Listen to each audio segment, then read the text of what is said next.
मयंक की बीवी नेहा की हाइट बहुत ही कम थी। वो इतनी नाटी थी कि लोग उसका कई बार मजाक बना देते। अरे नेहा, तेरे लिए तो मुझे किचन में टेबल रखना पड़ेगा। माँ जी, इतनी भी नाटी नहीं हूँ मैं, और हाँ, हिल्स पहनकर तो बिल्कुल आपके बराबर आ जाती हूँ। अरे तेरे पापा ने महंगी कार का लालच दे दिया, वरना तो मेरे बेटे के लिए लंबी लंबी लड़कियों की लाइन लगी थी। क्या बताऊं तुझे, कटरीना फैल थी उनके सामने। पर माँ जी, आपका मयंक भी तो हाइट में कौन सा अभिषेक बच्चन की तरह है जो कटरीना मिल जाती। वैसे भी मेरी और इनकी जोड़ी तो राम सीता की जोड़ी है, राम सीता की। एक दिन सभी खाना खा रहे होते हैं, तभी माँ, दाल बहुत अच्छी बनी है, जरा और देना। रुको जी, मैं लेकर आती हूँ, किचन में है, वैसे भी मैं खड़ी ही हूँ। ये सुनकर सास हंसने लगती है। तुम खड़ी हो या बैठी, एक जैसी ही लगती हो। बस कीजिए जी, अभी हिल्स नहीं पहनी है, वैसे भी हिल्स पहनती हूँ तो आपके बराबर ही लगती हूँ। एक दिन नेहा सब्जी लेने बाहर निकलती है तो पड़ोसन कहती है, अरे देखो देखो कितनी नाटी है, मयंक तो दिखने में अच्छा है, हाइट भी ठीक ठाक है, फिर क्या जरूरत थी ऐसी नाटी बहू लाने की।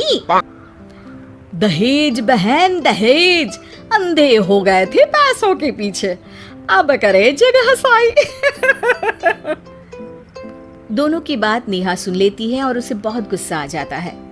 आंटी जी, एक बात बताओ, मेरे पापा के पास पैसे हैं, उनको अच्छी लड़की की तलाश थी, ये पसंद आए और शादी हो गई, इसमें मेरा क्या कसूर है जो आप लोग मुझे सुना रही हैं?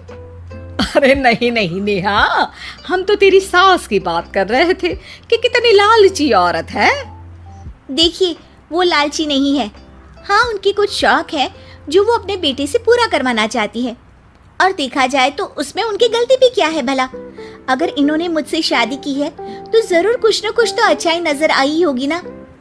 और अब ना तो मैं आपकी बहू हूँ और ना ही आपके रिश्तेदारों को मुझसे मिलना है, फिर ये बात समझ नहीं आई कि आप इतना परेशान क्यों हो रही हैं। ये बोलकर नेहा वहाँ से निकल जाती है। नेहा, चलो तैयार हो जाओ, हम लोगों को एक पार्टी में जाना है। नेहा तैयार होकर पार्टी में जाती है, जहाँ मयंक का दोस्त उससे कहता है, अरे मयंक, तू लकी है यार, तेरी बीवी की हाइट इतनी कम है कि तुझे बच्चे की जरूरत ही नहीं है, भाभी ही बच्ची जैसी है।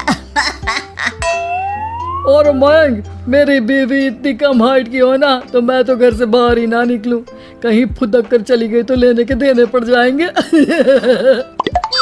सभी नेहा पर हंसने लगते हैं। तभी पार्टी की जगह पर आग लग जाती है।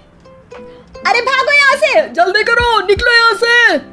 अरे लेकिन बाहर के दरवाजे पर ही आग है, अब कैसे बाहर निकलेंगे, कोई रास्ता भी नहीं है। अरे रास्ता है ना, अगर कोई इस खिड़की से बाहर निकलकर अगर सामने के दरवाजे में आग को बुझा दे तो सब निकल सकते हैं। तभी नेहा उस छोटे से जरोखे से बाहर निकलकर आग को बुझा देती है। अरे वाह, भाभी जी ने तो आज हम सबको बचा लिया। वाह भाई वाह, बीवी हो तो ऐसी, अपने पति ही नहीं बल्कि यहाँ मौजूद सभी की जान बचा ली है इसने। भाई मयंक, माफ कर देना, तेरी बीवी तो सच में कमाल है।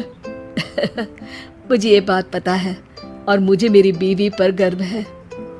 नेहा मुस्कुराकर अपने पति की तरफ देखती है। कुछ दिनों बाद जब नेहा और उसकी सास मार्केट जाती है, वहाँ पर, अरे भैया, ये कपड़ा तो देना, कितने का पड़ेगा? माता जी, ये तो बहुत महंगा कपड़ा है, लेकिन अब बस सिर्फ 2 मीटर ही बचा है, मेरे तो किसी काम का है नहीं ये टुकड़ा, तो आप 100 रुपया ही दे दीजिए। अरे भैया, तो मैं क्या करूंगी इस टुकड़े का, लेकिन वैसे है बड़ा ही सुंदर। तभी नेहा बोल पड़ती है, इसमें तो मेरी पूरी ड्रेस बन जाएगी। ये कहकर वो कपड़ा ले लेती है। अगले दिन नेहा वो ड्रेस पहनकर सास के सामने आती है। अरे वाह नेहा, ये ड्रेस तो बहुत ही सुंदर लग रही है, बड़ी महंगी होगी ना? अरे कपड़ा तो मैंने ही पसंद किया था, बस पूरा नहीं था तो इसने ले लिया। सिर्फ 200 रुपये की ड्रेस है ये पूरी। देखो माँ जी, नाटी होने का भी कम फायदा नहीं है। जैसे तैसे दिन कट रहे थे। सास और पड़ोसियों के मजाक बनाने का सिलसिला चल ही रहा था कि एक दिन मोहल्ले से जोर जोर से आवाज आती है। हाय रे, मैं मर गई, भगवान मैं क्या करूं? अरे क्या हुआ? देखते हैं तो सभी एक हॉल के सामने भीड़ लगाकर खड़े हैं। मेरा बेटा प्रिंस गड्ढे में गिर गया है। पड़ोसन जोर जोर से रोने लगती है कि तभी वहां नेहा आ जाती है। रोइए मत, मैं प्रिंस को लेकर आती हूँ। ये बोलकर नाटी सी पतली सी नेहा गड्ढे में घुसकर बच्ची को बाहर ले आती है। अब क्या था, एक बार फिर नेहा के लिए पूरा मोहल्ला तालियां बजाता है। मुझे माफ कर दो नेहा, मैंने तुम्हारी हाइट का कितना मजाक उड़ाया था। कोई बात नहीं मौसी, प्रिंस ठीक है, ये बात है। अब वो दिन आता है जब सास नेहा की तारीफ करती है। वाह बहू वाह, तेरी तारीफें सुन सुनकर तो मैं खुश हो गई। आज तो तूने ये साबित कर दिया कि समाज में इंसान अपने रंग रूप और लंबाई चौड़ाई से नहीं बल्कि साहस और हौसले से काबिल कहलाता है। मुझे माफ कर देना बेटा।